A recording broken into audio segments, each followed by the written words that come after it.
anterior head of the adductor magnus muscle attaches from the inferior pubic ramus and the ramus of the ischium to the gluteal tuberosity, the linea aspera, and the medial supracondylar line of the femur. And then the posterior head is going to attach from the ischial tuberosity to the adductor tubercle of the femur. And because it crosses both the pelvis and femur, we know it's going to have actions in both.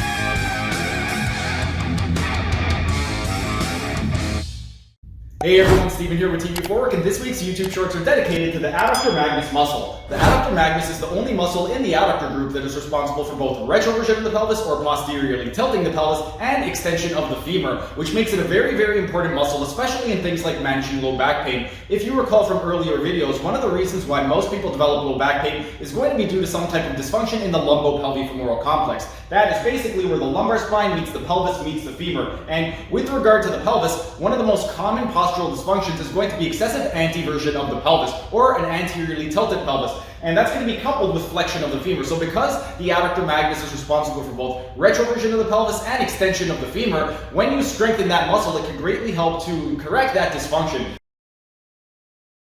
For the adductor magnus, there are only two bones that we need to be covering, and that is going to be the pelvis and the femur. At the pelvis, if we go to the most inferior aspect of the pelvis, right down the middle, right over here is going to be the pubic symphysis, and then inferior and lateral to that, you can't really see it from this angle, but right over here is the inferior pubic ramus. Then, another important landmark is going to be the ischium, which is this bone right over here. And on the medial aspect, we have the ramus to the ischium, and then inferior to that, we're going to have the ischial tuberosity, and that's it for the pelvis. Then, at the femur, right over here is going to be the gluteal tuberosity of the femur on the superior aspect. And if we travel distal to that on the middle, we have the linea aspera. Then distal and medial to that, we are going to have the medial supracondylar line right over here. And all the way, if we travel to the superior aspect of the medial condyle, we are going to have the adductor tubercle of the femur. But those are the important bony landmarks when discussing the adductor magnus.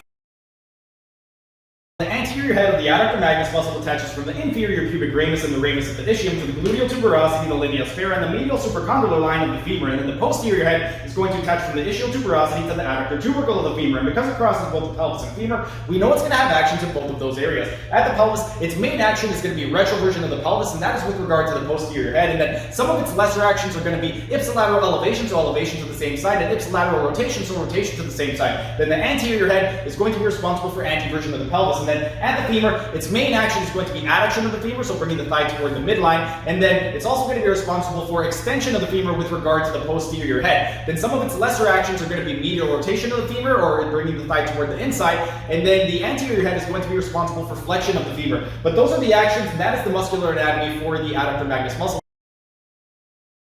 The anterior head of the adductor magnus is innervated by the obturator nerve, and then the posterior head is going to be innervated by the tibial branch of the sciatic nerve, and that is going to be your L2, L3, and L4 nerve roots. And the reason that's going to be very important is because if you have any type of damage or compression to the nerve roots, then the nerves are not going to be able to send the proper signal to the muscle, which can limit blood flow to the area and also oxygen in that area. And that can lead to things like low back pain, hip pain, knee pain, ankle pain, foot pain. So you would want to address it immediately, and one of the ways in which we could address it would be to do some ELDOA exercises for the nerve roots in that area. And the reason the ELDOAs are going to be so great is because the whole purpose of ELDOAs is to create space within the joint. So if we create space, that will improve the function of the nerves, and that will allow us to send the signal to the muscle to fire properly, which can alleviate pain and improve blood flow and oxygen in that area.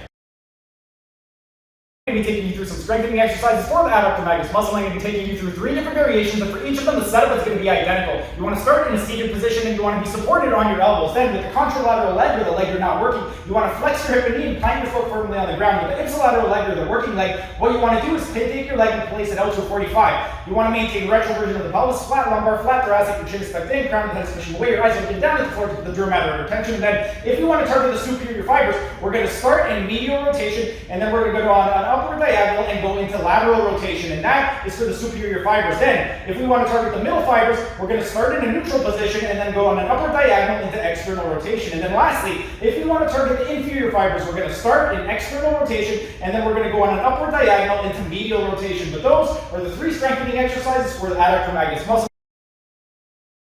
I'm going to be taking you through some myofascial stretching exercises for the adductor magnus muscle. I'm going to be taking you through 3 different variations, and for each of them, the setup position is going to be identical. You're going to be in a quadruped position, meaning your forepoint, your hands and knees. Then, from here, we want to go into maximum abduction of the femur by spreading your legs as far apart as you can. You want to maintain retroversion of the pelvis, flat lumbar spine, flat thoracic, your chin is tucked in, crown of the head is pushing away with your eyes looking down between your thighs to put the dura mater under tension. Then, from here, if we want to target the superior fibers, we're going to be on our hands, and our feet are going to be outside of our knees. This is for the superior fibers. Then, if we want to target the the middle fibers, we're going to drop down to our elbows, and we want our ankles in line with our knees. Then, if we want to target the inferior fibers, what we're going to do is we're going to place our feet inside of our ankles, and we want to drive our butt back so that we're trying to sit onto our heels. And those are the 3 different variations for the adductor magnus muscle.